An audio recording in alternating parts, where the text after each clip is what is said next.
Welcome back to the deep dive. Today we're going way back Oh, to yeah. 1903 Okay. to explore the Negro problem. It's a collection of essays and articles by Interesting. some really prominent black thinkers of the time. Wow. And, you know, I know what you might be thinking. What's that? What could a book from over a century ago Right. have to do with us here Yeah. in Deer Park, LaPorte, or Pasadena Yeah. No. today? Yeah. Well, it's packed with these insights about education work and progress that are surprisingly relevant to our Yeah. community right now. I can't wait to hear about it. Okay, Great. so let's dive in. Okay. One of the biggest things that struck me Mm-hmm. was this whole debate about Okay. the best kind of education. Okay. You've got Booker T. Washington, Right. this huge advocate for practical skills, Okay. going head-to-head with W.E.B. Du Bois, Mm-hmm. who championed a more well-rounded liberal arts approach, I see. who championed a more well-rounded liberal arts approach. I see. It's like they were wrestling with this question Yeah. that we still ask today: Right. what kind of education truly empowers people to Yeah. thrive? Sure. And Yeah. it wasn't just an abstract debate either. Think about Washington pushing industrial training at Tuskegee Institute. Okay. He was trying to equip black Americans with Yeah. the skills they needed to Yeah. get ahead in a system that was Yeah. actively working against them. Mm-hmm. But what's really interesting What's that? is that he faced pushback He did. from some black parents. Interesting. They wanted their kids to focus on books, not how to work. Wow. So it sounds like it was about Yeah, more than just right. learning it. Was there like a Yeah. sense that certain types of education Mhm. held more prestige, Exactly. even if they didn't necessarily translate into immediate opportunities? It's like they were saying, Yeah. we want our kids Yeah. to have a shot at more than just manual labor. Right. But Right. on the other hand, you can see Washington's point. Okay. He saw practical skills Yeah. as this pathway to economic independence, Okay. which could then lead to greater social and political power. Right. It's about creating opportunities, building wealth, and giving people the power to shape their own futures. Absolutely. And, that connects directly back to what we talk about all the time here on Think and Act locally. Right. Um, Yeah. The idea that education is key. Right. For a thriving community, Yeah. we need to make sure that people in Deer Park, LaPorte, and Pasadena have the skills and knowledge they need to succeed in our local economy. But then we've got Du Bois Right. coming in with this whole talented temp Yeah. concept, right? Mm-hmm. He believed Yeah. that you needed a highly educated elite Okay. to lead the way, Mm-hmm. to advocate for change, Right. to lift up Right. the entire community. I see. So it wasn't just about Right. individual success. Mm-hmm. It was about using education to make a difference for everyone. And that's where the real tension lies. Right. Right. Du Bois wasn't dismissing the need for practical skills. Right. He was arguing that true progress Yeah. required both. You need Right. people who can build houses and people who can change laws. Exactly. You need people who can run businesses and people who can Right. challenge injustice. Yeah, it's about having Yeah. a diverse set of skills and perspectives Mhm. working together to create a more just and equitable society. That makes a lot of sense. And it gets to the heart of what this book is really about. Oh, okay. The idea that education is a powerful tool Mhm. for social change. Exactly. Both Washington and Du Bois saw education as a way to combat Yep. prejudice, to elevate the status of the black community, and ultimately to Mhm. achieve equality. And it's not just historical either. Right. Think about Yeah. that. How education still plays that role today. Mhm. It promotes social mobility, fosters understanding between different groups, and helps us challenge those deep-rooted systemic inequalities. Absolutely. So yeah. it's about more than just getting a job Mm-hmm. or learning a trade, right? Right. It's about empowering people to think critically, to solve problems, Yeah. to become leaders in their community. Absolutely. And that brings us to another really crucial point, What? this emphasis on self-reliance Mm-hmm. and economic progress. Yeah. The book is full of stories about Okay. Black-owned businesses Yeah. that thrived despite Yeah. incredible obstacles. These were people who said, Right. we're going to build our own wealth, create our own opportunities, and take control of our own destinies. And that's something we can all learn from right here Absolutely. in our own Right. community. Yeah. Whether it's supporting local businesses, developing job training programs, or advocating for policies Mhm. that create economic opportunity. Right. It's about empowering people to build a better future Yeah. for themselves and for generations to come. And that's a perfect segue, I think, Yeah. into the next Yeah. section of the book where things get even more intense. Oh, Because the Negro problem doesn't just talk about aspirations. yeah. It dives headfirst into the harsh realities Okay. at the time. Yeah, it's not shying away from the No. ugliness of disenfranchisement and Yeah. legal discrimination. Powerful stuff. And that's what makes it so powerful. Mm-hmm. They're talking about how to achieve progress in a system that is actively trying to hold them back. Wow. It's like they're saying, we're not just going to survive. Right. We're going to thrive. Yeah. Yeah, and that resilience. Mm-hmm. You know, Yeah. it's something that really jumps out at you when Okay. you read these essays. Okay. You know, it would be so easy to just get bogged down Mm-hmm.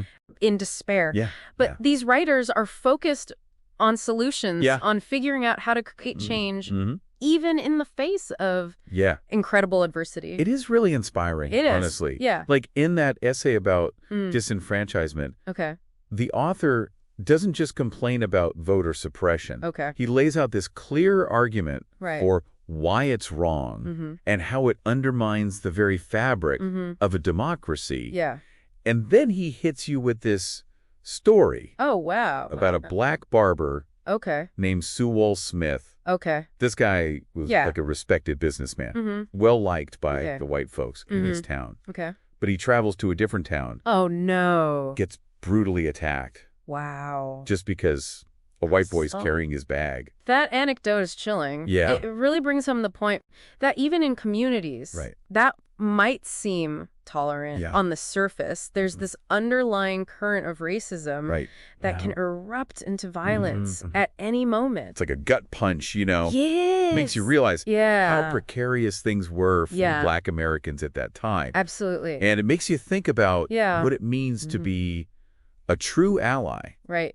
to stand up for justice, Mm-hmm. even when it's uncomfortable, Right. even when it's dangerous. Yeah. And that's a message that resonates powerfully yeah. today, especially here in Deer Park, LaPorte, and Pasadena. Yeah, we need to be having these honest conversations Yes. about race, about equity, Mhm. about the ways that systems can perpetuate. Absolutely. You know, we need to be willing to challenge our own biases and to speak out against Right. discrimination in all its forms. It's about recognizing that Yeah. we all have a role to play Absolutely. in building a more just and equitable community. Yeah. And that starts with understanding the history, Right. understanding the struggles that people have faced, Yeah. and understanding the ways Mm-hmm. that those struggles continue to shape For our sure. present. Absolutely. Yeah. And the book doesn't just tell stories. It Yeah. dives into the specifics of how Mhm. disenfranchisement actually works. Right. We learn about poll taxes, literacy tests, Right. these so-called understanding clauses Yeah. that were deliberately designed to be confusing and subjective, Yeah. all with the goal of keeping Right. Black people from voting. It's mind-blowing how much effort It is. went into denying people Yeah. their basic rights. It's terrible. And it makes you realize that these tactics Yeah, weren't just about politics. right. They were about power. Mm-hmm.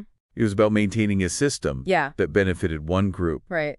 at the expense of... Absolutely. Yeah. It's a reminder Yeah. that we can't take our democracy for granted. No. You know, the right to vote is precious. Yep. And we need to be vigilant in protecting it for everyone. And that means staying informed Yes. about the issues, Mm-hmm. holding our elected officials Right. accountable, Yes. and making our voices heard. And that's where a resource like Think and Act Local Right. can really make a difference. Yeah. You know, you're providing people with the information Yeah. they need to understand local politics, to engage in the issues that affect their lives, and to make their voices heard. It's about empowering people to become active Absolutely. participants Yes. in their democracy. Exactly. And that connects back to one of the most powerful ideas Okay. in the book, Okay. Dubois' concept Yeah. of the talented 10. Right. He believed that it was the responsibility Mm-hmm. of highly educated individuals Okay.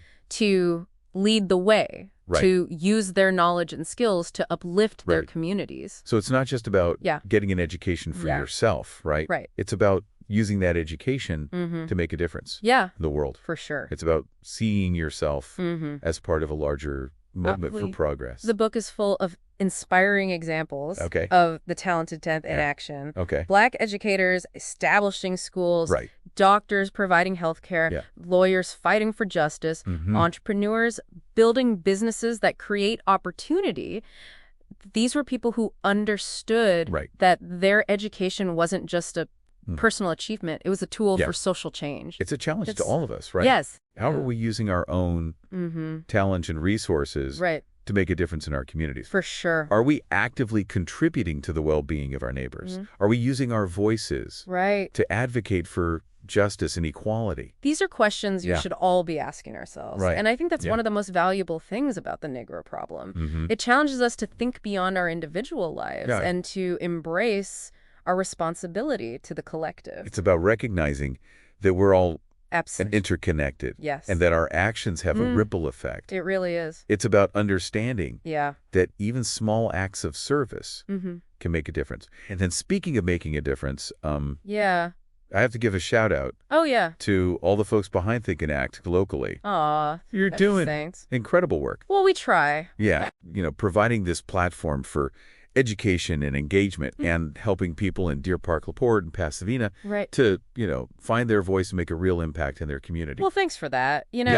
We truly believe in the power of community, and Yeah. this podcast is a label of love for all of us involved. But, we rely on the support of Yeah. our community to Yeah. keep this valuable resource going. Absolutely. So if you're Yeah. enjoying this deep dive Yeah. and, finding value in what we do, Yeah. please consider making a donation Yeah. at thinkandactlocally.com/donate.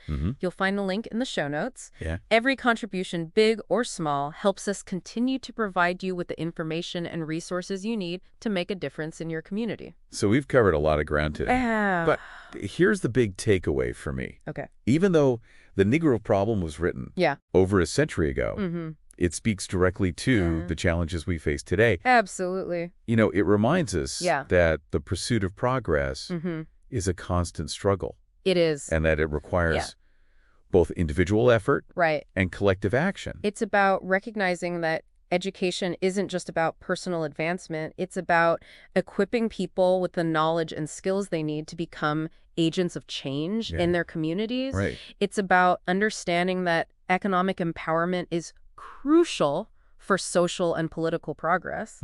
And it's about being willing to confront injustice and to fight for a more equitable society for everyone. Yeah, it's about looking back at history to understand the present Right. and using that knowledge to build a better future. For sure. And that's something we can all dare. Absolutely. Right here in Deer Park, LaPorte, and Pasadena. We've only scratched the surface of Yeah. this complex and thought-provoking book, but hopefully this deep dive has given you a taste of the powerful insights it contains. Yeah.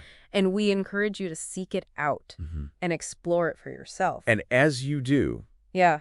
consider this. Okay. What can you do Right. here in your own community Yeah. to contribute to Right. the ongoing pursuit of progress? For sure. What talents and resources can you bring to the table? Absolutely. What injustices do you see Yeah. that need to be addressed? Because at the end of the day, progress isn't something that just happens. Yeah. It's something we create together. Yeah. And that's what the Negro problem ultimately reminds us.